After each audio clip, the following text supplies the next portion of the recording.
Hola, muy buen día a todos. Buenos días. Buen día, profe. Buen día, profe.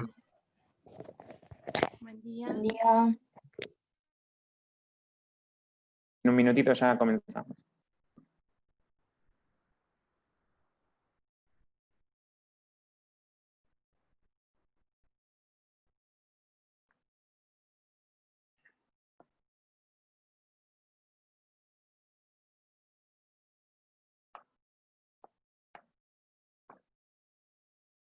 Bien.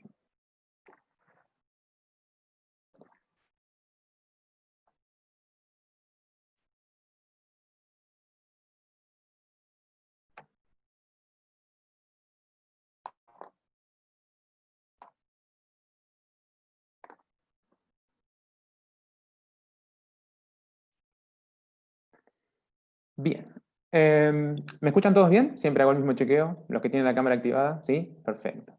Lo que les voy a pedir, bueno, seguramente ustedes habitualmente lo hacen, pero tengan a mano un código, así les voy pidiendo que lean algunos artículos ustedes y me ayudan un poquito en esto de hablar tan temprano.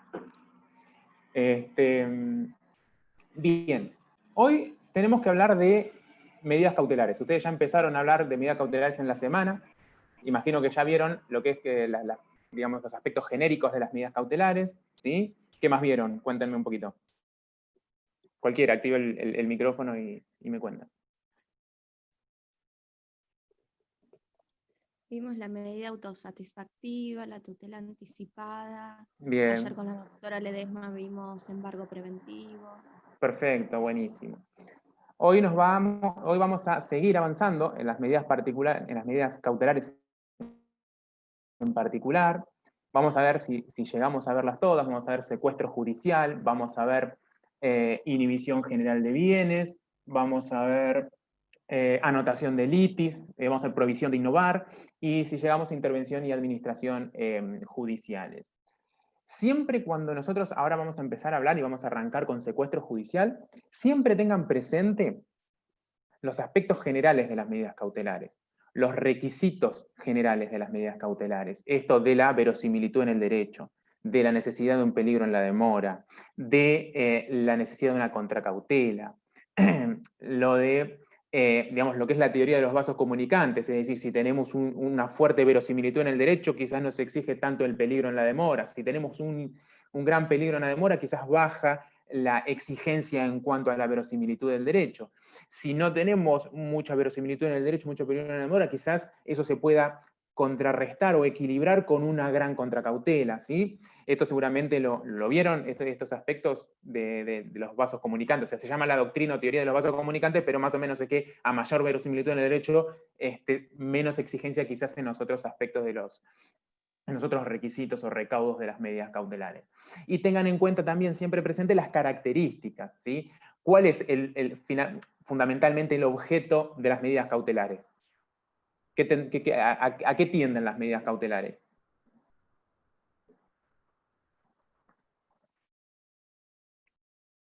¿Nada? ¿Por qué vamos a pedir un embargo en un proceso de conocimiento? Ustedes que vieron embargo. Para poder cobrar al final del juicio. Exactamente, Camila. Exactamente, porque lo que nosotros queremos es resguardar, es decir, que esa sentencia que al final del proceso se vaya a dictar no se torne, digamos, un mero papel que dice que tengo derecho, pero que después no voy a poder cumplir o no voy a poder ejecutar o, digamos, efectivizar, mejor dicho, ese derecho. Entonces, lo que tiendo es a resguardar el cumplimiento de la sentencia a través de las medidas cautelares. Bueno, todas estas cuestiones y estos aspectos generales vamos a tenerlos presentes cuando hablemos de cada una de estas medidas cautelares que nos toca hablar hoy. Sobre todo porque, si bien esto está en los aspectos generales de las medidas cautelares, en lo que hace al código, también tenemos que tener en cuenta que el mismo código, cuando se refiere en particular, hasta resulta, vamos a ver, redundante en algunas ocasiones, porque vuelve a insistir con que se tiene que acreditar la verosimilitud en el derecho. Sí, ya lo sabemos porque es una característica genérica de las medidas, pero bueno, ya lo vamos a ir viendo a medida que avancemos en estos aspectos. estos aspectos. Por supuesto, ante cualquier duda, habilitan el micrófono y me consultan. Vamos con la primera, que es el secuestro judicial. ¿En qué consiste el secuestro judicial? Básicamente, digamos, es la medida judicial que lo que pretende esa medida cautelar, es desapoderar a una persona de una cosa litigiosa o de una cosa, digamos, embargada. La queremos desapoderar, es decir, queremos que la persona no tenga más esa cosa en su poder. Fíjense que acá ya hay una diferencia con el embargo, porque en el embargo podemos trabar un embargo y la cosa podría quedar en poder, si se lo nombra depositario, supongamos al deudor, podría quedar en poder del deudor y el deudor podría utilizar la cosa, ¿de acuerdo? Sin embargo, en el secuestro no. El objeto del secuestro lo que es desapoderar a la persona de esa cosa que tiene en su poder. Fíjense que también, digamos, el embargo puede recaer también sobre bienes o sobre objetos, digamos, sobre bienes inmateriales, y acá si hablamos de secuestro estamos hablando de cosas específicamente. Vamos a leer, por eso les decía que tengan a mano el código, el artículo 221. ¿Alguno que me ayude? Vamos a lea el artículo 221, por favor. Anímense, anímense. ¿Lo leo? Por favor, gracias, Nazaret. Artículo 221, procedencia. Procederá el secuestro de los bienes muebles o semovientes objeto del juicio, cuando el embargo no asegurare por sí solo el derecho invocado por el solicitante, siempre que se presenten instrumentos que hagan verosímil el derecho cuya efectividad se quiere garantizar. Perfecto, hasta ahí. Procederá... Ahora vamos a seguir con lo siguiente, Nazaret. ¿Por qué te hago un punto ahí? Porque fíjense, la primera parte dice, procederá el secuestro de los bienes muebles o semovientes objeto de juicio. Acá estamos hablando de que el secuestro recae sobre el objeto que es materia de litigio. ¿Sí? A diferencia de la segunda parte del artículo, que va y ahora lo voy a dejar a Nazaret que lo lea, que va a decir que también puede servir el secuestro para asegurar el resultado de la sentencia. Pero en esta primera parte, y es lo que Palacio llama secuestro autónomo, ¿sí? Para que lo tengan presente, es decir, recae, digamos, lo que se tiende es a preservar la integridad o evitar el uso de esa cosa que constituye materia del litigio. ¿Cuál sería un ejemplo? Y una acción reivindicatoria de una cosa mueble. Es decir, el objeto del proceso es la reivindicación de la misma cosa que es objeto de secuestro. ¿Soy claro en los conceptos? ¿Sí? Entonces, a diferencia de lo que en esta segunda parte del párrafo se refiere a lo que es el secuestro complementario. Por favor, Nazaret, te voy a pedir que lo termines.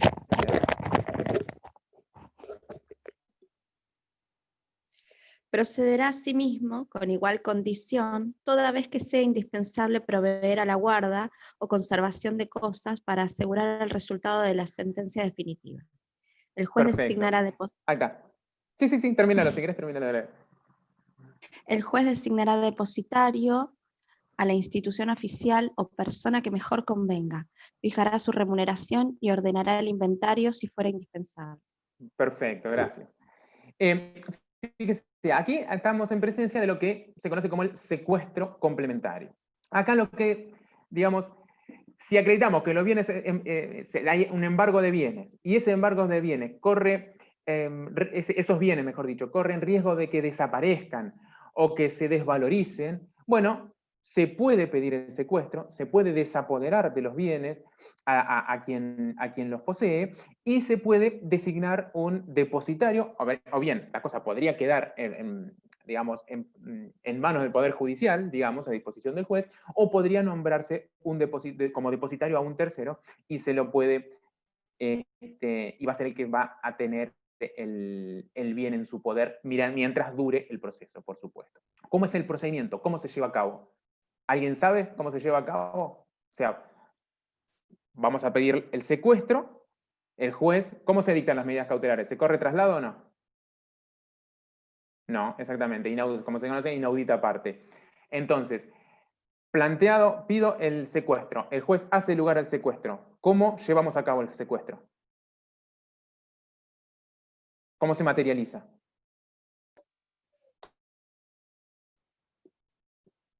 ¿No? Bueno, es a través de un mandamiento. ¿Sí? Es a través de un mandamiento en donde hay un oficial de justicia que va a intervenir y es el que va a llevar a cabo el secuestro y lo va a poner a disposición del juez.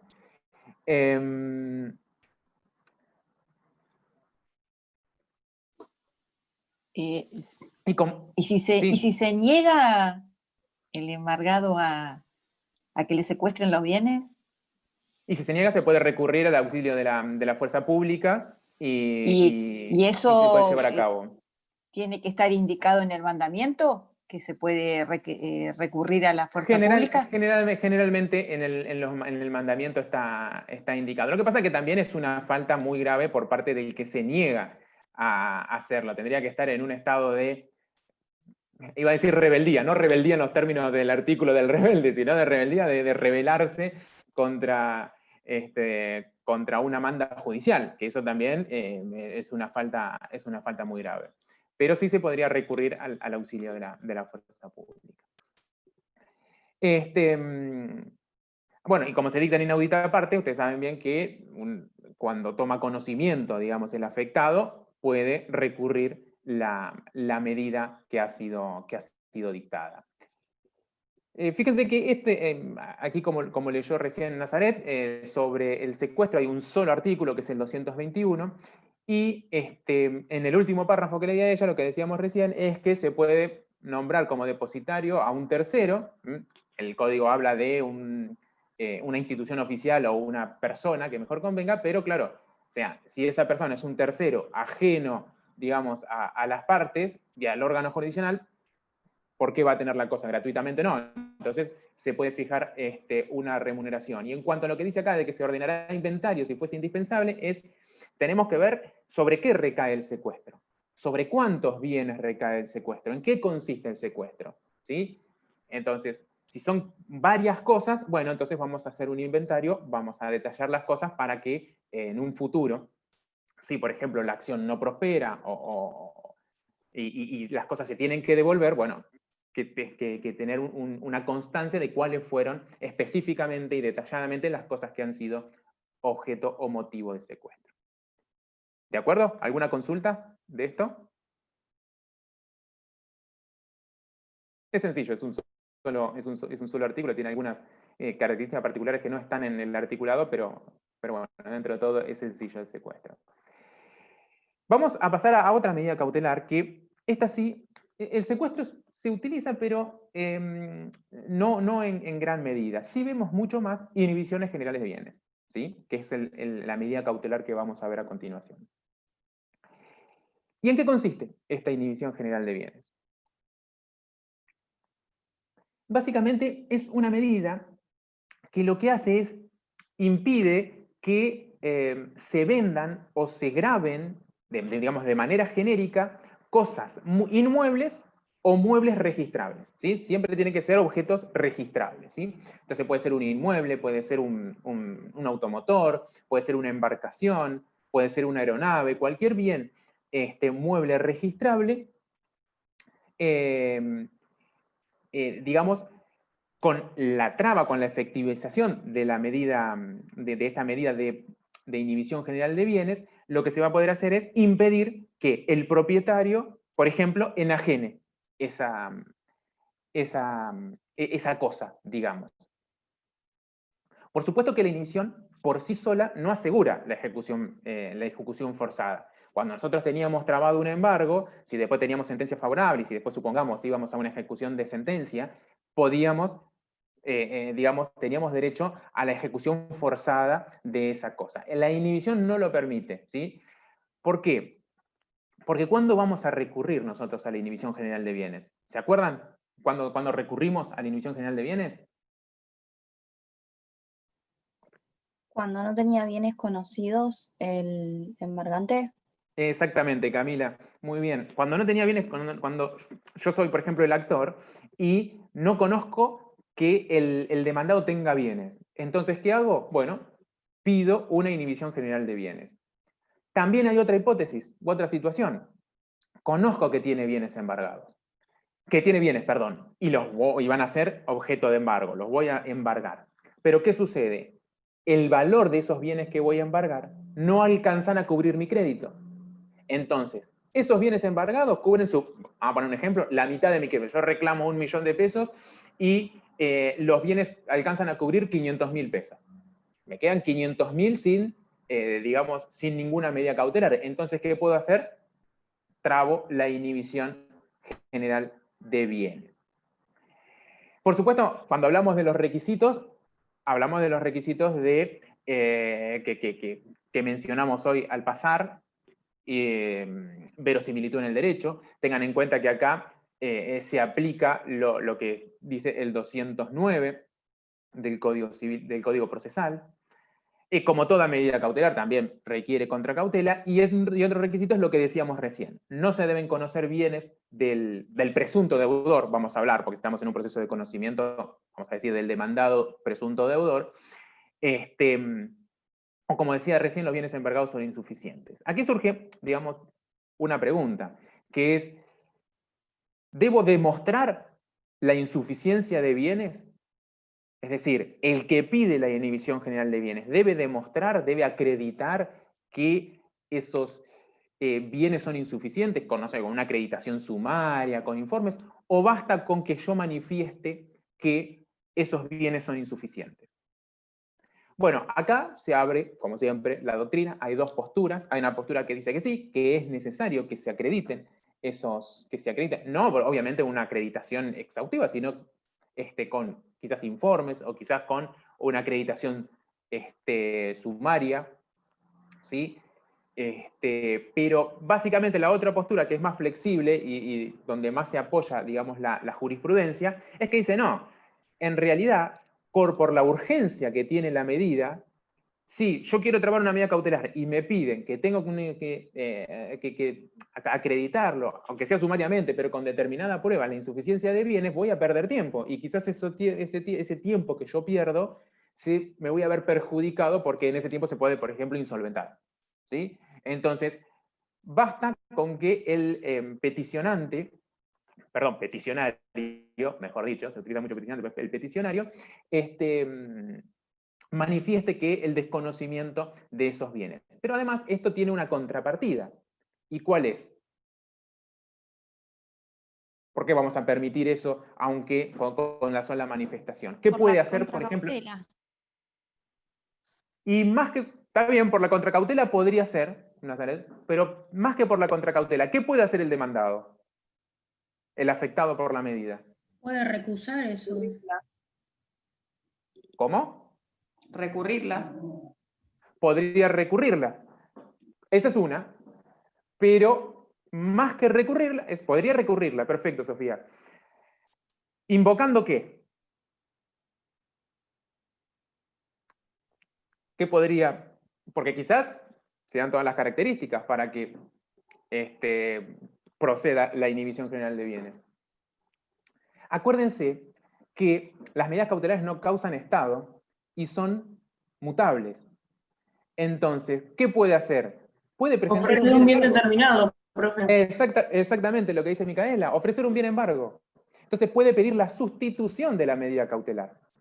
Por eso se permite que, digamos, que baste a que el actor diga, bueno, desconozco los bienes, traigo inhibición general de bienes. Perfecto, viene. Si se queja el demandado, bueno, que traiga un bien, lo ofrezca a embargo y se sustituye de esa manera la medida, sin ningún inconveniente. De hecho, un embargo es mejor que una inhibición general de bienes, en principio. ¿De acuerdo? ¿Vamos bien hasta acá? ¿Soy claro o hay alguna dificultad? ¿Bien? Perfecto. Bien. ¿Cuál es el procedimiento para trabar la inhibición, la inhibición general de bienes? Lo vamos a comunicar a los registros. Por eso decimos que se hace a través de, que digamos, mejor dicho, que recae sobre sobre bienes registrables, ya sea inmuebles o muebles registrables. Entonces lo que hacemos es comunicar mediante, ¿qué acto procesal? ¿Cómo lo materializamos? ¿Un mandamiento?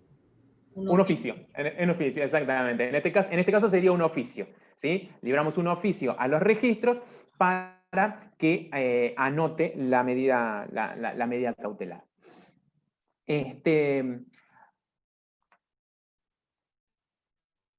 Así que bueno, como decíamos recién, digamos, esta medida cautelar lo que va a hacer es va a impedir que digamos, el titular de los bienes pueda enajenarlos, por ejemplo. Tengan presente lo que dicen la ley 17.801, ¿sí? Esto, ténganlo presente, en los artículos 23, 24 y 25, básicamente, no lean todo el artículo si quieren, por supuesto, bienvenido.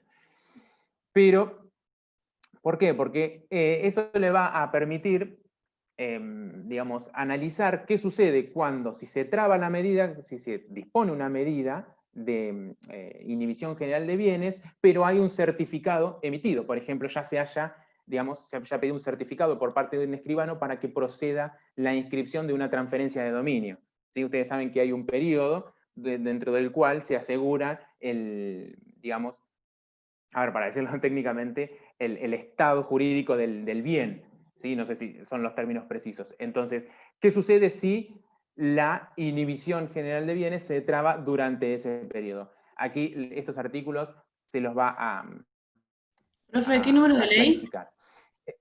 La ley es la 17.000, dije, 17.801. ¿Estoy quedando sin batería? No. Profe, ¿podría repetir Bien. los artículos de la ley, porfa? Los Sí, importantes. 23, 24 y 25. Gracias. Artículos 23, 24, 25, ley 17.801. Ahí se los puse en el chat. Bien, como decíamos recién, puede procederse al levantamiento de esta medida cautelar, como puede proceder al levantamiento de cualquier medida cautelar. Pero ¿cuáles son los motivos aquí?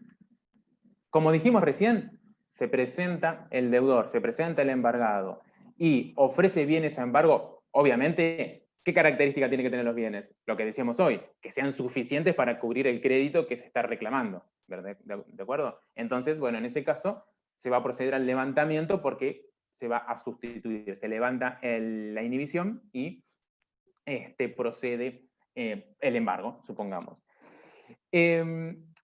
También, por supuesto, como toda medida cautelar, se va a proceder al levantamiento si, digamos, si se acredita que cesaron esas circunstancias que dieron motivo al decreto de la medida. Por ejemplo, llegamos a la sentencia, en la sentencia se rechaza la acción, bueno, eso quizás sea un motivo, vamos a perder ahí la verosimilitud en el derecho.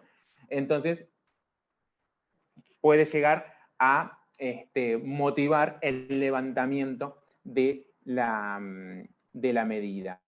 ¿Sí? Y también tengan en cuenta que puede caducar la inhibición general de bienes, como es una inscripción registral, a los 5 años de la inscripción caduca la medida cautelar. ¿Sí?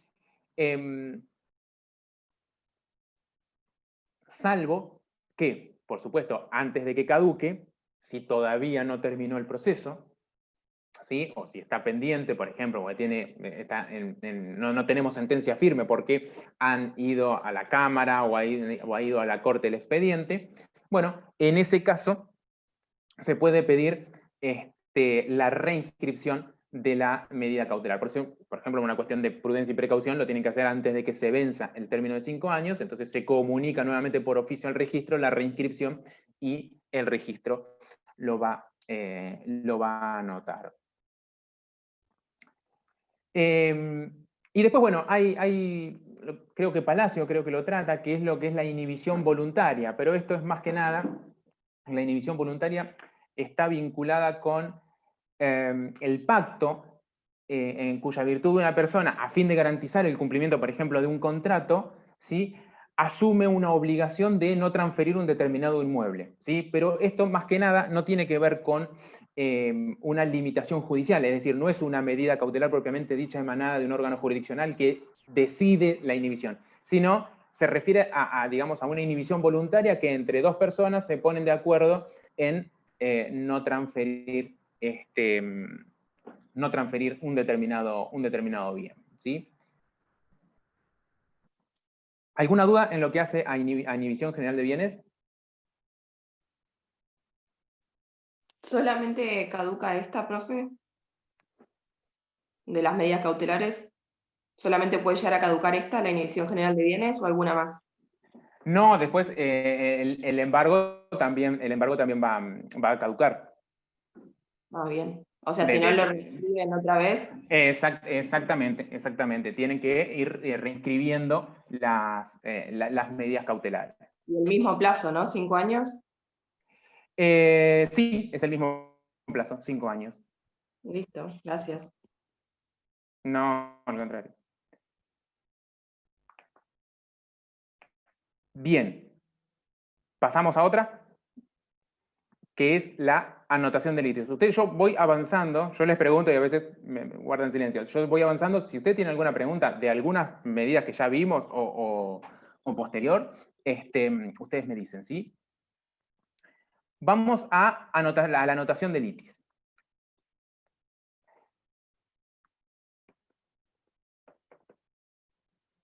Bien, ¿en qué consiste la anotación de litis? Básicamente, lo que queremos hacer con la anotación de litis, fíjense, anotación de litis, lo que vamos a hacer es anotar un juicio. ¿Dónde vamos a anotar un juicio? En los registros respectivos. ¿Por qué vamos a anotar un juicio en los registros respectivos? Porque lo que queremos es dar publicidad de ese proceso. Queremos saber que cualquier interesado, por ejemplo, en adquirir un determinado bien registrable, sepa, conozca cuál es la situación de ese bien y sepa y conozca que existe un juicio en torno a ese bien. ¿Cualquier juicio? No. Tienen que ser procesos, ¿sí?, que puedan llegar a afectar la inscripción registral. ¿De acuerdo? Es decir, tienen que ser procesos en donde el efecto que tenga la sentencia sea una modificación registral. La usucapión, por ejemplo. ¿Todos saben lo que es la usucapión? ¿Sí? Es la prescripción adquisitiva. Yo, porque tengo una cosa, soy poseedor de una cosa durante un determinado periodo de tiempo, yo me transformo en propietario de esa cosa.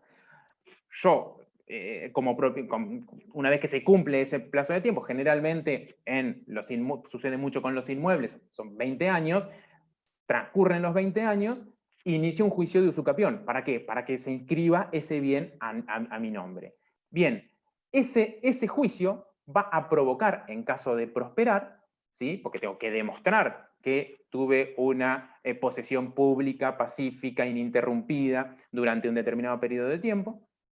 Entonces, si prospera esa acción, la sentencia me va a hacer lugar al juicio de usucapión y va a ordenar que se inscriba ese bien a nombre mío. Entonces, fíjense, el efecto que produce la sentencia o el efecto de ese proceso hace ¿qué hace? Modifica la inscripción registral. ¿Sí?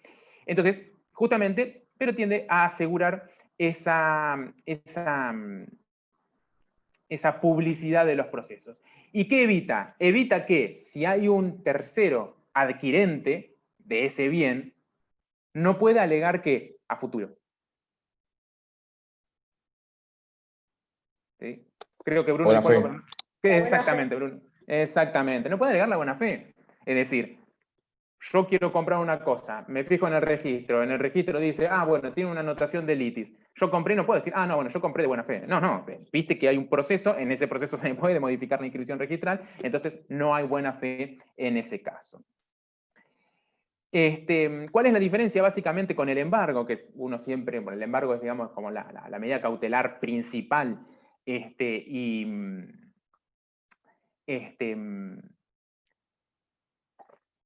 la más utilizada, perdón. Y la más utilizada, bueno, acá, como dijimos, no impide la libre disposición del bien litigioso. ¿sí? Es decir, el bien puede ser enajenado, acá el bien puede ser grabado, ¿sí? Como decíamos recién, el adquirente no va a poder alegar la buena fe. Bien.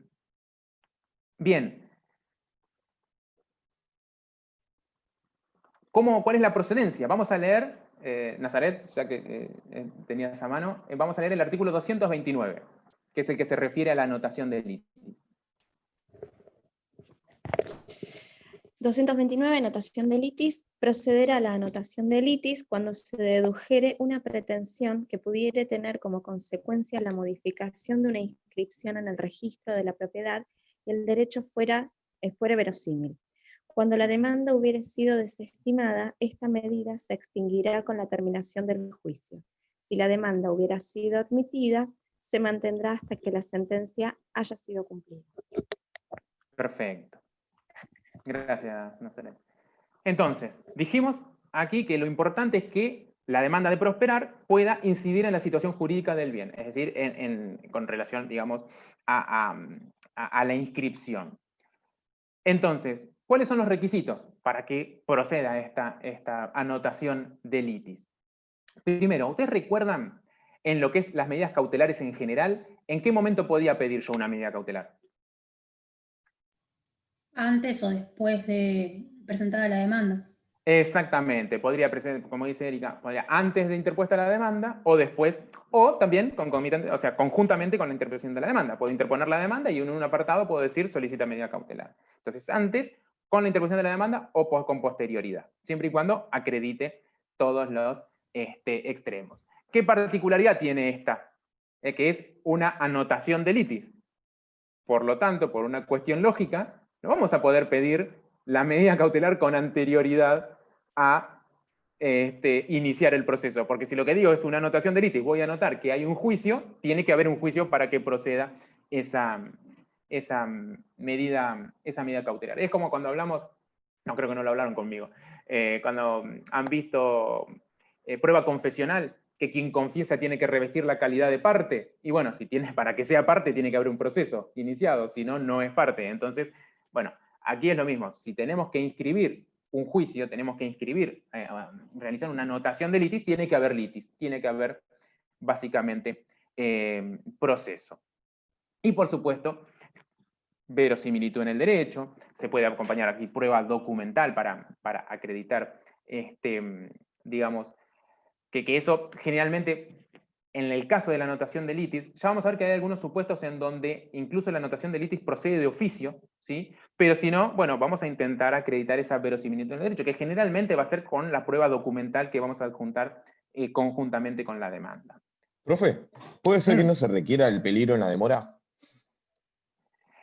Bien, en relación al peligro de la demora, lo que sucede, es verdad, no se requiere, o sea, no tenemos que acreditar el peligro en la demora. ¿Por qué? Porque el peligro de la demora se desprende de la misma finalidad que tiene la medida cautelar, ¿sí? Porque la finalidad es dar a conocer a todos la existencia de un proceso.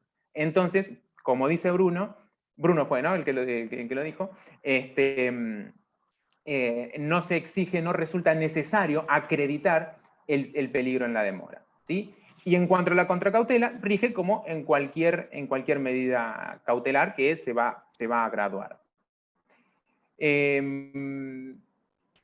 A ver, bueno, en cuanto a los efectos que produce, como dijimos, es ni más ni menos que la publicidad del litigio. No pasa de eso, no pasa de la publicidad y de que un futuro adquirente pueda alegar esa buena fe. Porque, por ejemplo, esta medida no tiene ninguna preferencia en lo que respecta, si hay otros embargos trabados o embargos que se traben con posterioridad, no influye en lo que es a la preferencia de esos embargos.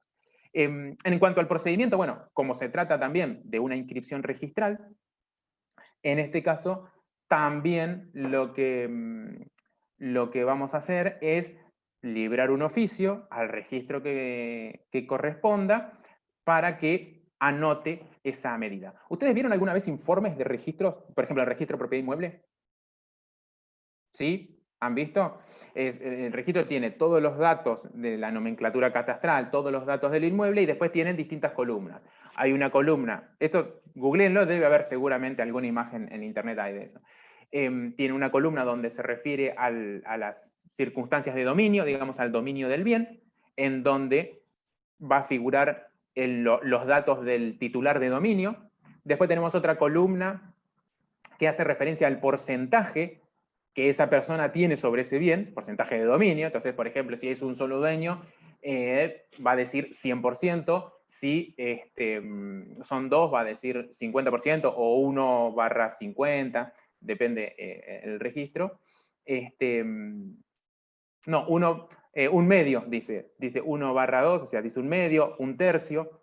Eso depende de la porción indivisa que tenga cada una de las partes. Después va a haber una columna de anotaciones, por ejemplo, para las medidas cautelares, en donde se van a anotar las medidas cautelares, o se van a anotar también las hipotecas, otra columna para las cancelaciones, y otra columna para los certificados. Creo que más o menos, si no me falla la memoria, más o menos así son los informes. Y bueno, se van a ir anotando en esa planilla, se van a ir anotando todas las medidas cautelares, ¿sí? Anotación de litis, embargos, inhibiciones generales. En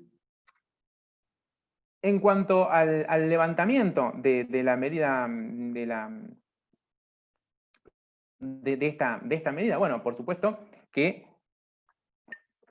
durante el transcurso del proceso esta medida va a persistir, podría ser levantada, digamos, si se acreditaron todos los extremos, resultaría difícil que encontremos un argumento para que se pueda levantar la medida. Tendría que cambiar las circunstancias de una manera, digamos, muy rotunda, digamos, en el expediente para que se pueda proceder al levantamiento. Pero si no, la medida va a persistir. No quita que el afectado no pueda sí solicitar el levantamiento, ¿no? Pero como siempre va a tener que demostrar en qué cambiaron las circunstancias del expediente.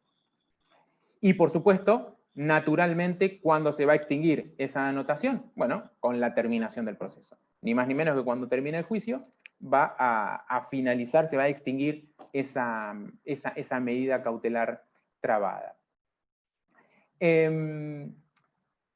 Bien, ¿qué pasa si se admite? Porque yo digo, está bien, la medida cautelar se extingue cuando termina el proceso. Ahora, si el proceso finaliza, ¿cómo finaliza? Finaliza con la sentencia.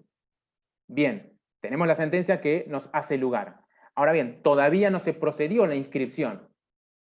Si yo levanto la medida solamente con la sentencia, previo a inscribir, ¿qué sucede? En ese interregno puede, por ejemplo, el demandado vender el bien o gravar el bien o lo que fuere, y si no estaba anotada la litis, no hay, digamos, mala fe, podría invocar buena fe el tercero. Entonces, si con la sentencia hace lugar a, digamos, a la demanda, va a persistir la anotación de litis hasta que se proceda a la inscripción registral de quien ganó el juicio. ¿De acuerdo? Por ejemplo, en un usucapión, vamos a mantener la anotación de litis hasta que el bien sea inscripto a nombre del actor que ganó el proceso.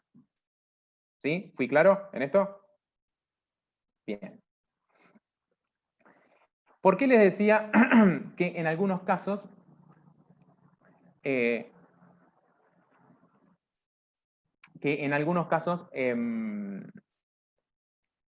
los juicios en algunos casos procedía de oficio, digamos, la anotación de litis? Porque así lo prevé el artículo 1905 del Código Civil y Comercial, lo tengo por acá, a ver, que dice lo siguiente: la resolución que confiere traslado de la demanda o de la excepción, estamos hablando de los juicios de usucapión, la resolución que confiere traslado de la demanda o de la excepción de prescripción adquisitiva debe ordenar de oficio la anotación de litis con relación al objeto, a fin de dar a conocer la pretensión. Fíjense, el mismo código de fondo dice, cuando se vaya a dar traslado de la demanda de usucapión, se va a ordenar la inscripción de la litis.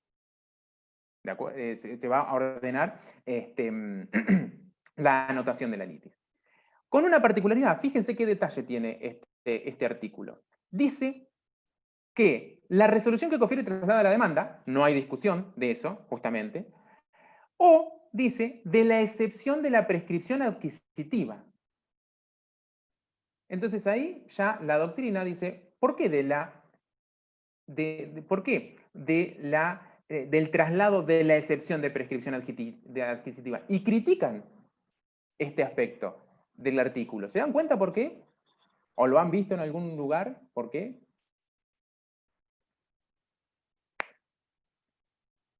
La doctrina dice, esta parte, este artículo está mal. Porque dijimos que la anotación de litis va a proceder ¿cuándo? ¿Cuándo procede la anotación de litis? Cuando la sentencia tiene ¿qué efecto? Producir una modificación en el registro. ¿De acuerdo? Cuando la prescripción adquisitiva o la usucapión, mejor dicho, la prescripción adquisitiva, se invoca como excepción, es decir, como defensa, no produce la modificación en el registro. Para que produzca una modificación en el registro tengo que demandar. En todo caso, tendré que reconvenir.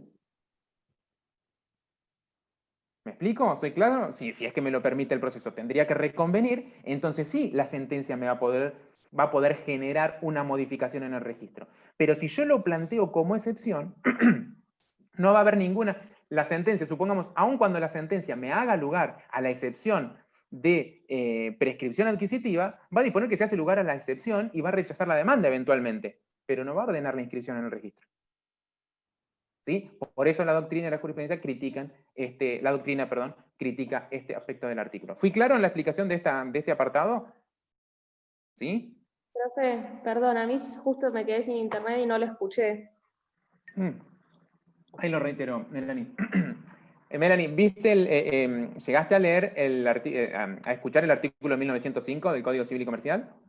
Sí, ese sí. Bien. Lo que critica la doctrina, decíamos recién, es en cuanto a este segundo aspecto, porque dice, la resolución que confiere traslado de la demanda o de la excepción de prescripción adquisitiva debe ordenar la anotación de litis. Lo va a hacer de oficio, debe ordenar de oficio. Ahora bien, si nosotros decimos que la anotación de litis tiene como fin dar a publicidad un proceso que puede llegar a generar una modificación en el registro, la doctrina critica este aspecto del artículo cuando dice que de oficio se tiene que anotar la litis cuando la prescripción se opone como excepción. ¿Por qué? Porque cuando la prescripción se opone así como defensa, como excepción, no produce una modificación en el registro, sino que simplemente es como una defensa, y lo que puede llegar la consecuencia que puede llegar a tener es repeler, digamos, repeler la acción y provocar el rechazo de la demanda. Pero no va a producir una modificación en el registro. Por eso, parte de la doctrina, no toda, pero parte de la doctrina critica este punto. ¿Sí? ¿Quedó claro ahora? Sí, Perfecto. gracias. No, al contrario. Y después, si no me equivoco, también en la ley de expropiación es la que establece que también de oficio, que se va a anotar en el registro de la propiedad, tornando por supuesto indisponible. En este caso, en el caso de la ley de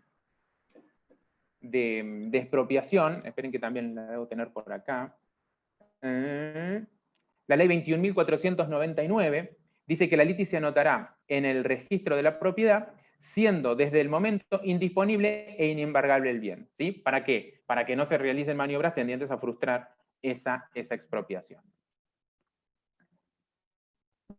Bien, ¿alguna duda, alguna pregunta acá de la anotación de litis? ¿Ninguna? Bien.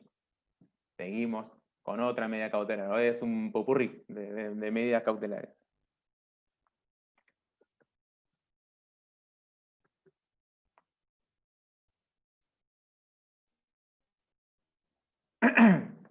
Bien, vamos con otra medida cautelar, con la prohibición de innovar. ¿En qué consiste? Innovar, si nosotros vamos al concepto puro, al concepto, digamos, de la Real Academia Española, de lo que significa innovar, es introducir novedades, modificar, mudar, alterar algo, modificar algo, ¿sí? Por eso uno innova, uno modifica. ¿En qué consiste la prohibición de innovar? Justamente, si relacionamos con este concepto, vamos a prohibir que algo se modifique, que algo se altere. Es decir, lo que vamos a pretender con la prohibición de innovar es mantener inalterable determinada situación de hecho o determinada situación de derecho, ¿sí? Una determinada situación jurídica o una determinada situación de hecho.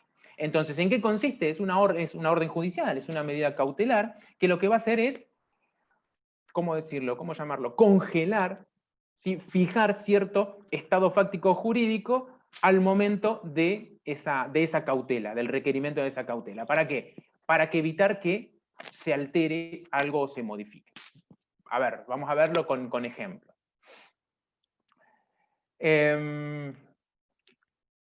Supongamos que alguien está recibiendo un tratamiento médico, ¿sí? Y la obra social o la prepaga le está cubriendo ese tratamiento médico y le dice que dentro de 2 meses va a dejar de suministrarle los medicamentos, ¿sí? Es decir, los está recibiendo a los medicamentos, el tratamiento médico o lo que fuese. Entonces se toma conocimiento de que va a dejar de prestar ese servicio de acá a 1 mes, 2 meses. Se puede pedir como medida cautelar que se prohíba innovar, se prohíba que digamos, que se mantenga el statu quo, se mantenga la situación de hecho existente hasta ese momento, hasta al momento del pedido de la cautela, porque al momento del pedido de la cautela está recibiendo el tratamiento. Entonces quiero que se mantenga esa situación de hecho. Es decir, quieres seguir recibiendo el medicamento mientras dure ¿qué?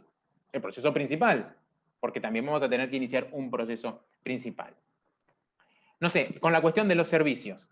Sabemos que dentro de 2 o 3 meses van a aumentar los servicios. Podemos pedir una prohibición de innovar. ¿Para qué? Para congelar el precio de los servicios y que, obviamente, todo esto después, al final del proceso principal, puedo no tener razón y voy a tener que pagar todo lo retroactivo. Eso es, por supuesto. Pero podemos congelar, digamos, las tarifas que están de moda, estuvo hace unos años, congelamos, pedimos una medida cautelar, congelamos, digamos, la tarifa y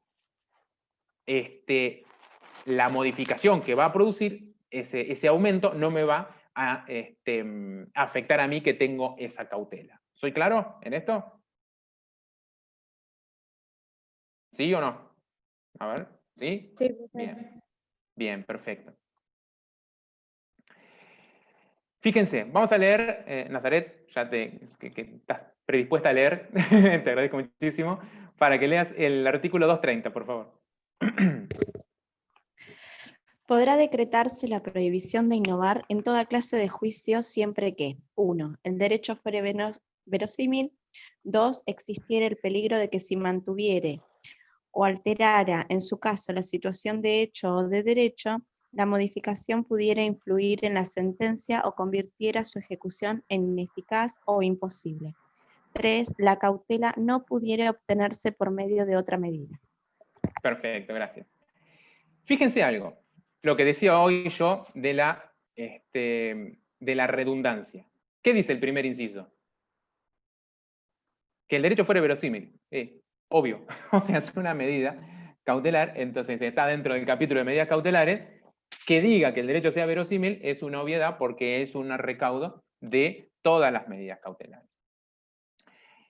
En el segundo inciso, cuando dice, existiera el peligro de que si se mantuviera o alterara en su caso la situación de hecho o derecho, la modificación pudiera influir en la sentencia o convirtiera su ejecución en ineficaz o imposible. Pero fíjense qué detalle acá.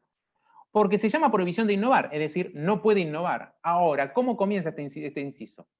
Si existiera el peligro de que si se mantuviera o si se alterare. ¿Sí? Entonces, acá, al decir si se mantuviera o se alterare, si se mantiene una situación y el mantenimiento de esa situación genera un peligro, ya no estamos hablando de una prohibición de innovar. ¿Me explico? Si el peligro es que una situación se mantenga, ¿qué tengo que hacer con esa situación? Modificarla. ¿Sí? Vamos a leer, Nazaret, lee otra vez por favor el inciso 2. Existiere el peligro de que si se mantuviera o alterara, en su caso, la situación de hecho o de derecho, la modificación pudiera influir en la sentencia o convirtiera su ejecución en ineficaz o imposible. Claro, al decir si se mantiene, el peligro está aquí en si se mantiene una situación. Entonces, lo que tenemos que hacer es, si se mantiene una situación y genera peligro, bueno, entonces lo que vamos a tener que hacer es modificar. En ese caso, por eso la doctrina dice, acá el inciso está haciendo referencia a lo que es la medida innovativa, no la prohibición de innovar. Es decir, vamos a tener que innovar, vamos a tener que modificar. Supongamos, en los ejemplos que les estaba dando, que les daba hoy, supongamos que en el caso de los medicamentos, en vez de que me avisen que dentro de 2 meses no me lo van a suministrar, medicamentos o tratamiento médico, lo que fuere, de un día para otro me dicen, voy a pedir el tratamiento, no lo tiene más. Es decir, ya estoy en una situación en la cual me está afectando. Si yo mantengo esa denegación de suministro de medicamentos, por ejemplo, es lo que a mí me va a afectar. Entonces, ¿tengo que mantener la situación de hecho? ¿Sí o no? No, evidentemente no. Tengo que modificarla. Entonces, ¿ahí se prohíbe innovar? No, ahí se innova. Ahí lo que vamos a hacer es disponer una orden. ¿Para qué? Para que esa obra social, esa prepaga, siga prestando el servicio, siga prestando los medicamentos. Lo mismo con el ejemplo que dimos de las tarifas. Si ya me viene la boleta con los aumentos ya establecidos, y bueno, y yo lo que quiero hacer es que se me mantenga la tarifa anterior, bueno, entonces voy a tener que pedir la innovación, es decir, se innove y se retrotraiga a las tarifas anteriores. Es decir, para repasarlo en limpio, en una lo que voy a hacer es evitar, o sea, intentar mantener una situación, y en otra voy a intentar modificar una situación. ¿Sí? Por supuesto que el fundamento de esta medida cautelar, fíjense que esta medida cautelar, digamos, es como que se escapa de las medidas cautelares que venimos hablando, y tiene una gran incidencia, pero por supuesto que esto está íntimamente vinculado con la garantía de la tutela judicial continua y efectiva, el artículo 15 de la Constitución provincial, y por eso, digamos, están avaladas. Bien. ¿Cuáles son los efectos que produce? Por supuesto que se puede trabar la contracautela, ¿no? Eso, desde luego. ¿Cuáles son los efectos que, digamos, que se producen? ¿O desde cuándo producen los efectos? En este caso, digamos, afecta a la contraria, afecta, digamos, al demandado. Acá no tenemos registros. Entonces no es que vamos a liberar un oficio o un registro. Acá vamos a notificar al destinatario, ¿sí?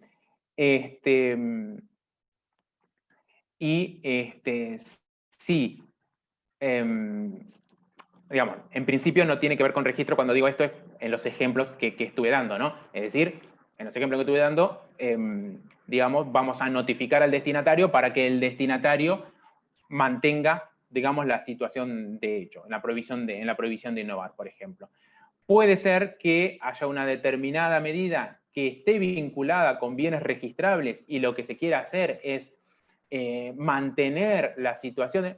Podría suceder, estoy pensando, ¿no? Ahora en voz alta, podría suceder, ¿sí? Podría suceder, y bueno, en ese caso sí vamos a tener que anotar esa prohibición de innovar en el registro respectivo.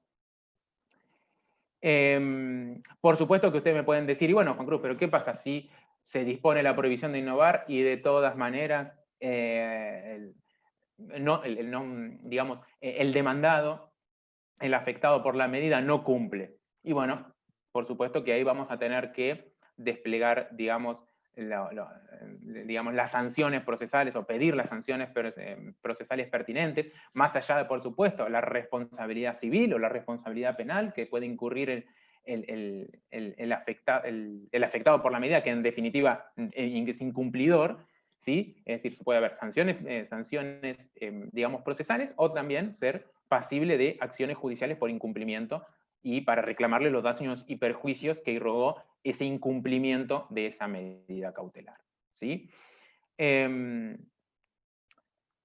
Y bueno, esto también está íntimamente vinculado con, pero que creo que es algo que ya lo vieron, y si no lo van a ver con la doctora Jiménez Bauer, si no me equivoco, o lo vieron, lo que es la anticipación de tutela. ¿Lo vieron? ¿Tutela anticipada?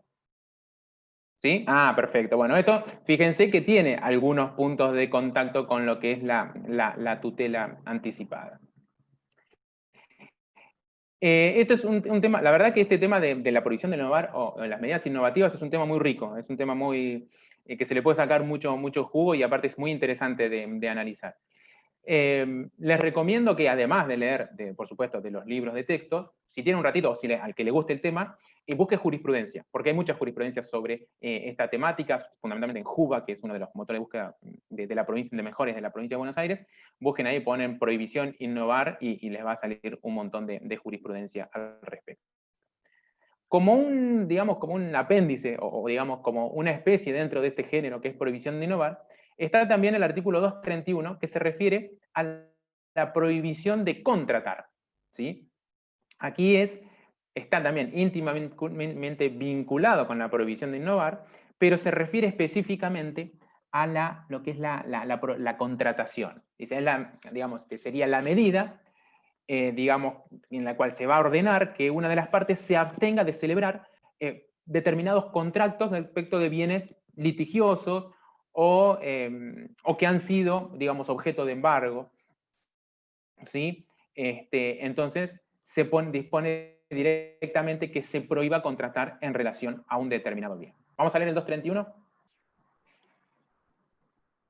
¿Nazaret? Sí, por favor, no te rías. Cuando por ley o contrato o para asegurar la ejecución forzada o los bienes objeto del juicio, procediese la prohibición de contratar sobre determinados bienes, el juez ordenará la medida. Individualizará lo que sea objeto de la prohibición, disponiendo se inscriba en los registros correspondientes y se notifique a los interesados y a los terceros que menciona el solicitante. Perfecto, gracias. Bien, entonces, prohibimos contratar. Aquí, digamos, no es, si lo comparamos con la anotación de litis, no es que solamente queremos dar a publicidad que el bien es objeto de litigio, ¿sí? Acá, digamos, porque en la anotación de litis, en principio no se prohíben los negocios jurídicos. La anotación de litis es simplemente, bueno, se sabe que hay un bien objeto de litis. Entonces, ¿se puede contratar? Sí, perfecto, bueno, se contrata, no hay ningún problema. Acá directamente hay una prohibición, se prohíben negocios jurídicos respecto de ese bien. ¿Qué pasa si se realiza de todas maneras ese negocio jurídico a pesar de esa prohibición? Y bueno, va a ser, digamos, ese negocio en contravención a esa orden y en principio no va a tener ninguna validez. Fíjense lo que dice el artículo. El artículo dice, en una parte, cuando por ley o por contrato, dice también. Es muy común en algunos contratos establecer prohibiciones de contratar. El más típico y el más clásico de todos es, ¿cuál? En un contrato de locación que se prohíbe sublocar. ¿Sí? En ese caso, digamos, lo que está diciendo es, por contrato, lo que se está haciendo es prohibir que se celebre otro contrato. ¿Sí?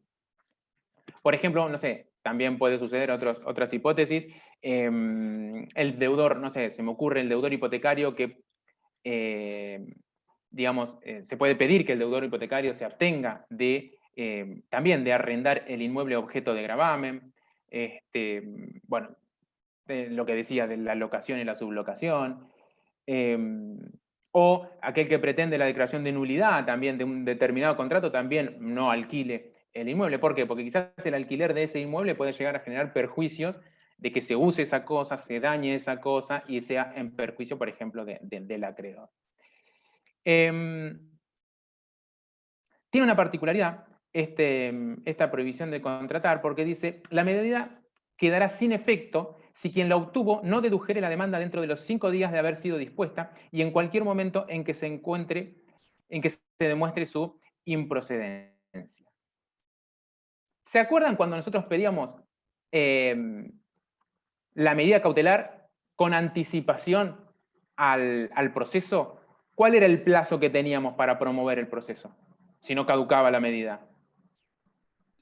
10 días.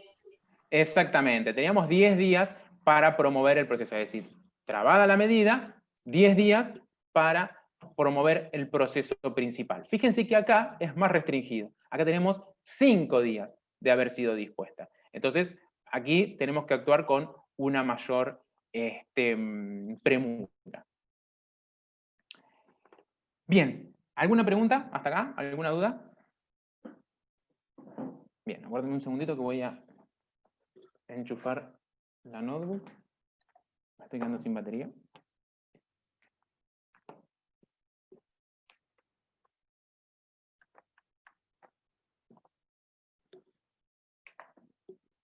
Bien. Perfecto. Bien, vamos por último con la intervención y administración judicial. Básicamente, en lo que hace a estas medidas cautelares de intervención y administraciones judiciales, está muy vinculado con cuestiones societarias, en este caso. Generalmente se dan, y cuando vemos en tribunales este tipo de medidas, están íntimamente vinculadas con cuestiones societarias, problemas de socios en determinadas sociedades, con ese tipo de vínculos, con ese tipo de negocios jurídicos. Digamos que la ley prevé específicamente medidas para resguardar situaciones vinculadas bien con los bienes o con entes que producen frutos o ganancias. Por ejemplo, estamos hablando de una sociedad que se dedica a la explotación, que a ustedes se les ocurra, explotación de un establecimiento gastronómico, explotación de supermercados, explotación agrícola, lo que fuere. ¿Sí?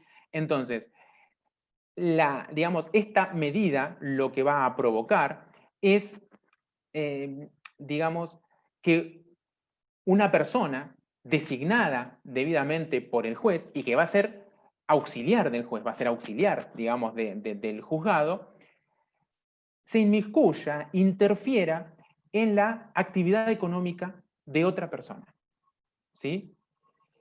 Entonces, ya sea para qué, o bien para asegurar una ejecución forzada, o para impedir que se produzcan determinadas alteraciones y que afecten, digamos, a alguna de las partes. Por ejemplo, para impedir que en el marco de una sociedad, como decíamos hoy, se adopten decisiones que perjudiquen, por ejemplo, a alguno de los socios.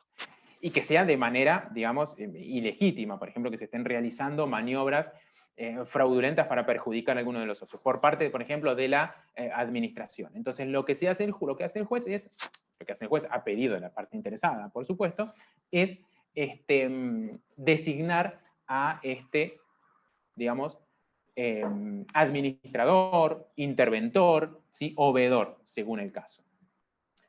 Fíjense que hay distintos tipos de figuras. Tenemos desde el simple veedor, que es aquel que va a ir a digamos, a la empresa, vamos a poner un ejemplo, va a ir a la empresa y va a observar, ver qué es lo que sucede en la empresa, cómo se desarrolla la actividad, ¿sí? Cuáles son los ingresos, los egresos, pero solamente va a ver y va a informar al juez qué es lo que sucede en lo cotidiano.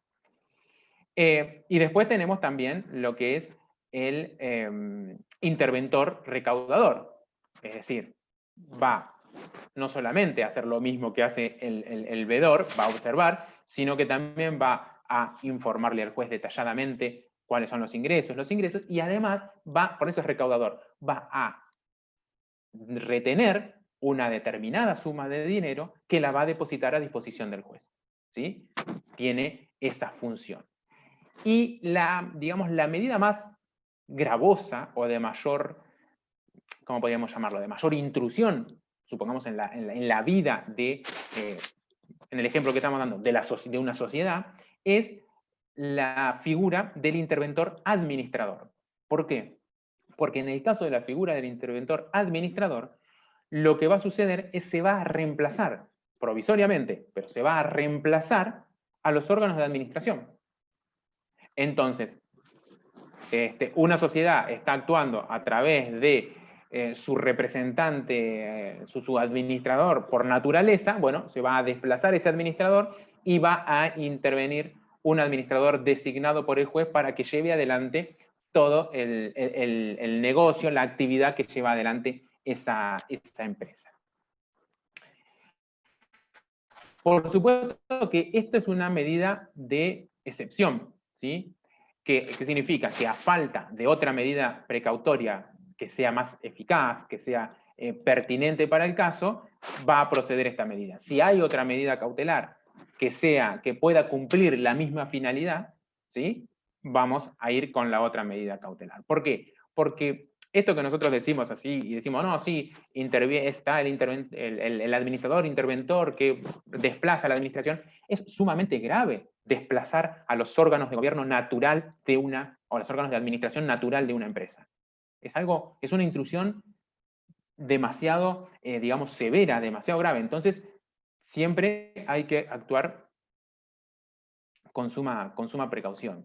Y hasta por una cuestión, Tiene digamos, criterio restrictivo, ¿no? Exactamente, Bruno, tiene criterio restrictivo, pero además hasta por una cuestión lógica. Yo recuerdo que un profesor hace unos años en un posgrado decía, ustedes imagínense cómo se designa, quién es el administrador. Y bueno, en principio seguramente va a recaer sobre dependiendo de la actividad, pero sobre un licenciado en administración de empresas, o puede recaer sobre un contador. Quizás si es un establecimiento agropecuario, podría llegar a recaer sobre un ingeniero agrónomo, podría llegar a suceder. Pero muchas veces, para llevar adelante un negocio, un comercio, y aquellos que tienen comercios o familiares con comercios saben, hay que saber bien del paño, como se dice vulgarmente, hay que saber bien de ese negocio, de cómo llevarlo adelante. Y quizás, si se nombra a un licenciado en administración de empresas, que por supuesto tiene su conocimiento académico, pero no tiene su conocimiento práctico en lo que hace ese negocio puntual, en particular. ¿Sí? Imagínense cualquier negocio, desde administrar un restaurante grande, de administrar un hotel, quizás sepa de administración de empresas, pero no sepa lo puntual de cómo llevar a cabo o cómo llevar adelante una determinada función, porque eso requiere de experiencia, requiere de años de experiencia en algunos casos. Entonces, este profesor nos decía eso. Fíjense, hay que ser muy prudente, porque quizás esa medida que tiende a resguardar a los socios, a resguardar a la sociedad, y que es provisoria, porque es durante un tiempo hasta que después se reencaucen las cosas y la sociedad pueda seguir funcionando sola, puede llegar a generar mucho perjuicio también. Entonces, por eso hay que ser muy prudentes a la hora de establecer esa medida.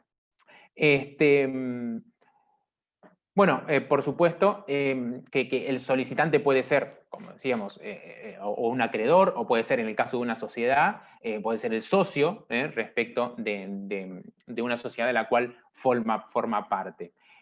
Como decía Bruno, es de aplicación restrictiva por la injerencia que implica. Se trata de un encargo judicial, es decir, es una medida cautelar dispuesta por un juez y ese tercero que va a intervenir es un auxiliar, va a ser un auxiliar externo al órgano jurisdiccional, por supuesto, y tengan presente que esto, digamos, la normativa que regula esta medida, no solamente se agota con el código o con las normas procesales o con el código procesal. También tenemos normas en el Código Civil y Comercial, tenemos normas en la Ley General de Sociedades, tenemos normas en las cooperativas, tenemos normas en la Ley de Concursos y Quiebras. Entonces, tengan presente toda esa normativa que establece y que regula esta medida cautelar. Vamos a leer el 222, por favor, Nazaret, vamos a leer el 222 y después el 223, que es en los que se refieren a este tipo de medidas. Artículo 222, intervención judicial. Podrá ordenarse la intervención judicial a falta de otra medida precautoria eficaz o como complemento de la dispuesta. 1. A pedido del acreedor, si hubiese de recaer sobre bienes productores de rentas o frutos. 2. A pedido de un socio respecto de una sociedad o asociación, cuando los actos u omisiones de quienes la representen le pudiera ocasionar grave perjuicio o pusieran en peligro el normal desarrollo de las actividades de aquella. Exactamente, eso es más o menos lo que venimos hablando hasta ahora. Sí, perfecto, sí, con el 223, pero decía que más o menos lo que refleja este artículo es lo que veníamos hablando hasta ahora. Facultades del interventor. El interventor tendrá las siguientes facultades. 1. Vigilar la conservación del activo y cuidar de los bienes objeto de la medida no sufran deterioro o menoscabo. 2. Comprobar las entradas y gastos. 3. Dar cuenta al juez de toda irregularidad que advierta la administración. 4. Informar periódicamente al juzgado sobre el resultado de su gestión. El juez limitará las funciones del interventor a lo indispensable y según las circunstancias podrá ordenar que actúe exclusivamente en la recaudación de la parte embargada sin injerencia alguna en la administración. El monto de la recaudación deberá oscilar entre el 10 y el 50% de las entradas brutas. Perfecto, gracias Natalia. Fíjense que acá, en este caso, estamos hablando de un interventor recaudador, ¿sí? En este caso del artículo 223, es decir, va a controlar, va a vigilar, va a informar, por supuesto que siempre periódicamente va a tener que informarle al juez sobre el resultado de la gestión y va a tener que, digamos, retener el porcentaje que establezca el juez de la recaudación bruta y la va a tener que, digamos, depositar en una cuenta judicial. Las tareas del interventor deben siempre, que están vinculadas, digamos, primero que tienen que estar dispuestas por el juez, pero además deben limitarse, en este caso del interventor recaudador, a la fiscalización, al contralor, y no va a poder inmiscuirse en las decisiones de gobierno, ¿no? de gobierno o de la dirección de la entidad. ¿Sí? Él va a controlar, va a ver, va a observar, va a emitir informes, pero no va a participar en la toma de decisiones. ¿Sí? Esto es importante. Para ello tenemos que pasar al otro tipo de intervención. De repente, si de repente no tiene que efectuar ninguna recaudación, bueno, entonces no va a ser recaudador, sino va a ser, digamos, interventor en términos generales. Después vamos a leer el 224, que es el referente a una figura, digamos, más, lo que le decía hoy, más severa, que afecta más al órgano, o más, digamos, al órgano de administración de la sociedad. Te pido por favor, Nazaret, que leas el 224. Administración judicial. Cuando fuera indispensable sustituir la administración de la sociedad o asociación intervenida por divergencias entre socios derivadas de una administración irregular o de otras circunstancias que, a criterio del juez, hicieran procedente la medida, el interventor será designado con el carácter de administrador judicial. En la providencia en que lo designe, el juez precisará sus deberes y facultades tendientes a regularizar la marcha de la administración y a asumir la representación si correspondiere. Ejercerá vigilancia directa sobre su actuación y procederá a removerlo en caso de negligencia o abuso de sus funciones, luego de haber oído a las partes y al administrador. No se decretará esta medida si no hubiese promovido la demanda por remoción del o de los socios administradores. Muchas gracias, Nazaret. Fíjense, vamos a empezar por el final, por este último párrafo. No se decretará esta medida si no se hubiese promovido la demanda por remoción del o de los socios administradores. Es decir, es necesario como, digamos, requisito de procedencia, como es una medida cautelar, digamos, la más gravosa de todas, que previamente se haya motorizado esta pretensión que busca remover los administradores. Si yo no busco remover los administradores, bueno, entonces no va a proceder esta medida, ¿sí? Si yo lo que pretendo es otra cosa, por ejemplo, pretendo saber cuál es la recaudación, o pretendo que se detraiga un monto de la recaudación, bueno, iré por otro tipo de intervención, pero no por la del administrador. Si yo pido la de la administración es porque lo que quiero es que se remueva a los administradores actuales y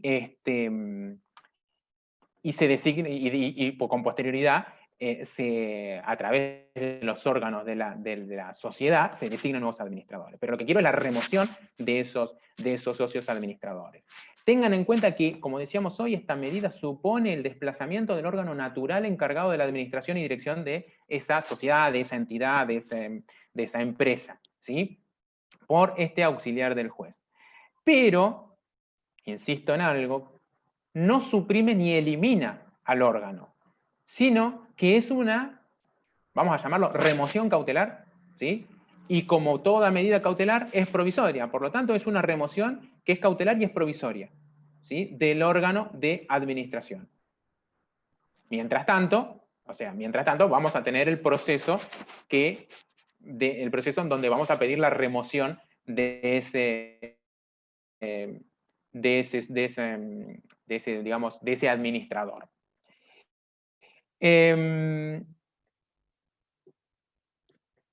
Bueno, en cuanto a los gastos y honorarios, por supuesto, eso está en el 225 y en el 226, pero quiero leer ahora, y para ya terminar, y te agradezco muchísimo, Nazaret, por haber leído todos los artículos. Vamos a leer el 227, ¿sí? Que es que regula la situación del veedor, ¿sí? El veedor, que es la figura menos intrusiva de todas. Te pido por favor, Nazaret, que leamos el artículo.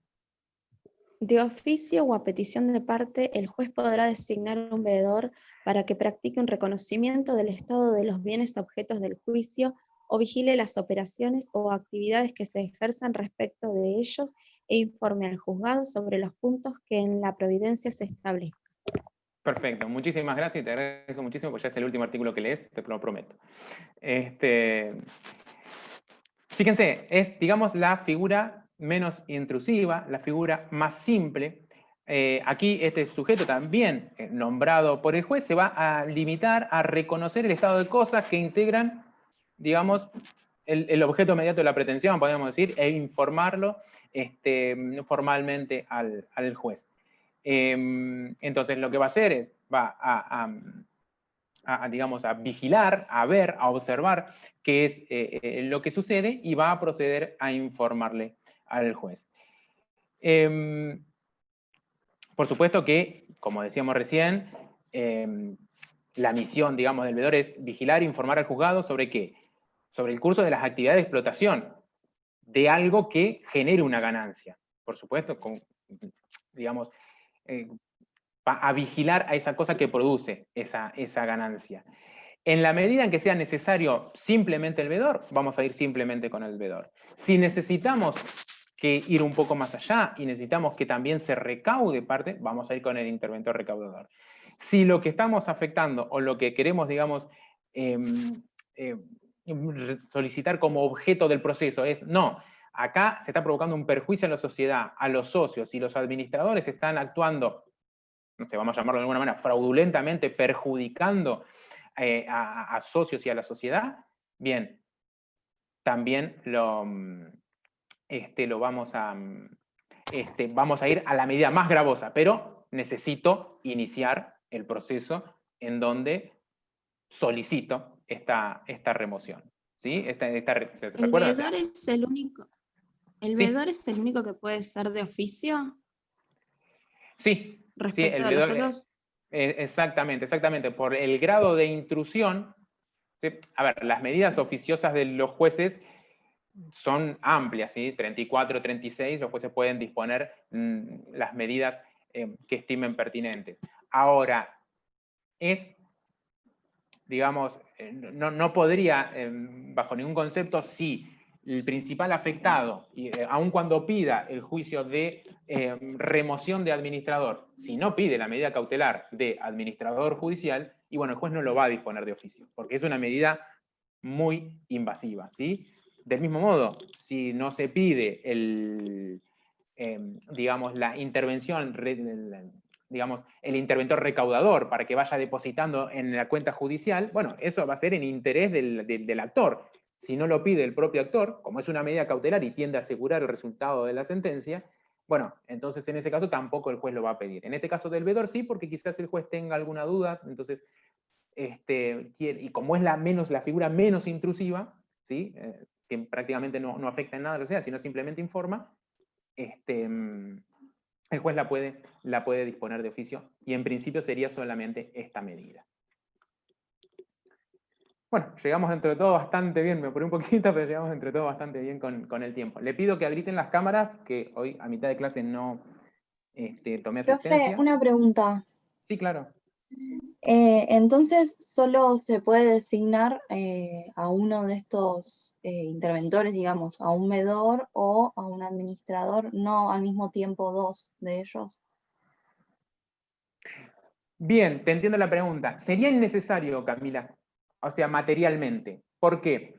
Porque supongamos que digas, bueno, un veedor y un interventor recaudador. Bueno, el interventor recaudador cumple la función de veedor. ¿Sí? Es decir, cuanto más intrusiva sea la medida, o más de mayor afectación sea la medida, ¿sí? Digamos, más poder de acción tiene ese auxiliar del juez. Entonces, el interventor, digamos, administrador, que es el sumo, que es el máximo, bueno, ese va a cumplir la función de veedor, de recaudador, ¿sí? Con toda la misión. Si no es administrador, es interventor recaudador, bueno, va a cumplir con todos los requisitos o con todos los recaudos y con todas las funciones que establece la ley, y el interventor, digamos, recaudador, cumple la función de veedor también, ¿sí? Va a ser veedor, pero además va a recaudar.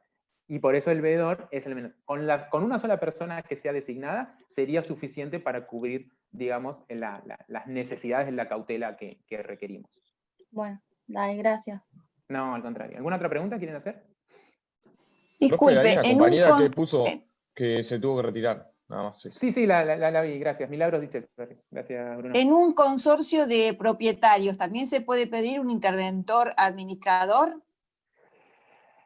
Lo que sucede en un consorcio de propietarios es, se rige por una ley particular y no se manejan como las sociedades propiamente dichas.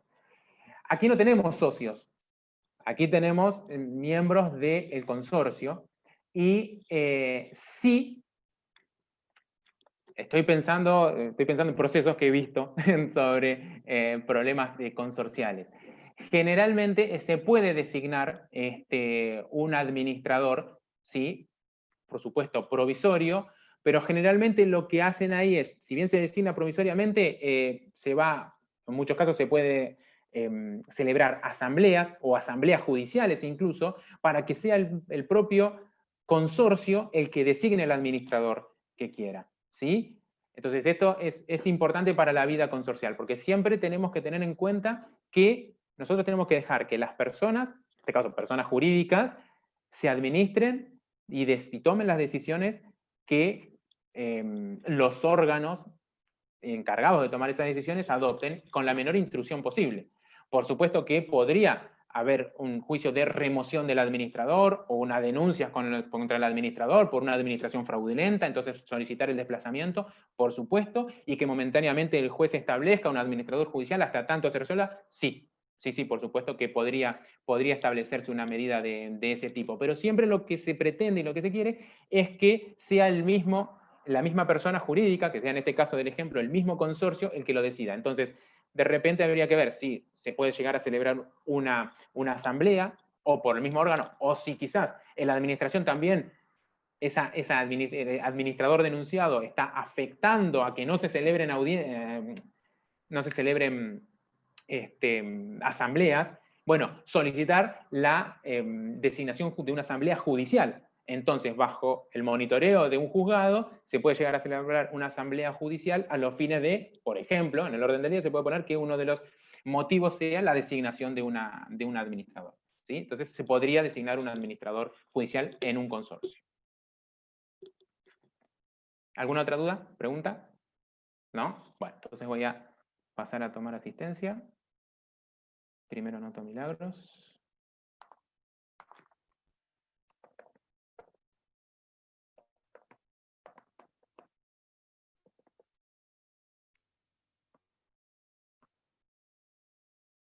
Bien. Vamos a cerrar acá.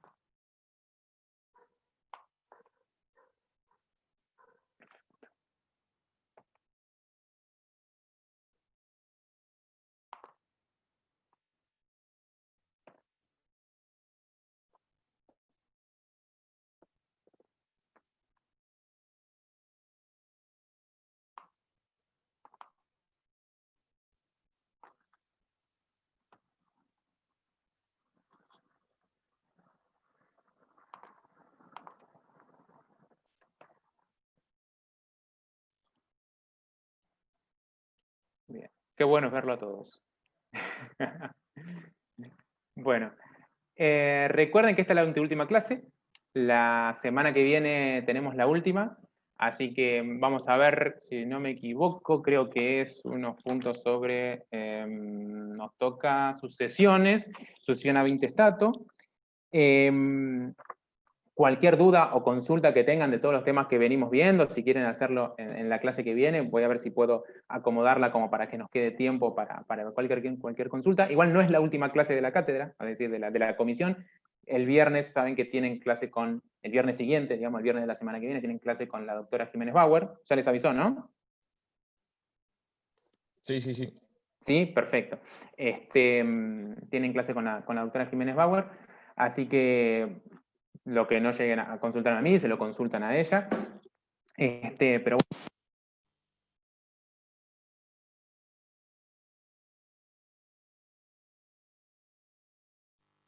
ay, me da miedo el silencio.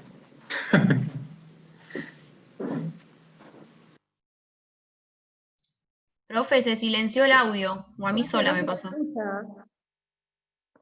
No se lo está escuchando. No se escucha. Se le ¿Me cortó escuchan? el micrófono. ¿Ahora me sí. escuchan? ¿Sí? Sí, ahí sí. No toca Ahora nada. sí. Se ha cortado. No, le decía cómo estaban estudiando, si llevan la materia al día, si están con otras materias. Les digo porque ya queda muy poquito. Las caras con las caras ya me contestan, quédense tranquilos. No, queda muy poquito.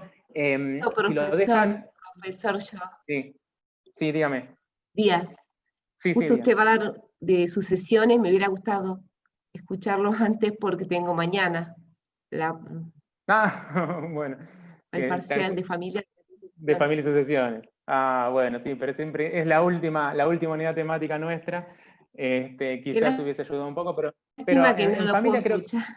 pero en familia ven más aspectos sustanciales, tienen más vinculación con lo que establece el código, con... no tanto procesal, pero... Claro, exactamente, pero también ayuda como... Pero bueno, quizás nos va a ayudar la próxima clase usted, o usted nos puede ayudar la próxima clase, con sus conocimientos, que seguramente va a superar con éxito el parcial de mañana.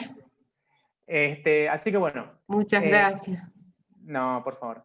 Así que bueno, cualquier duda que tengan, como digo siempre, consulta, me preguntan al mail, o si no, bueno, lo vemos la clase que viene, que es ya la última clase. Que tengan todos un buen fin de semana, un buen día y un buen fin de semana. ¿Sí? Gracias, profe. Muchas gracias, hasta el jueves. Hasta luego. ¿Nazaret? ¿Estás? No, ahí se fue.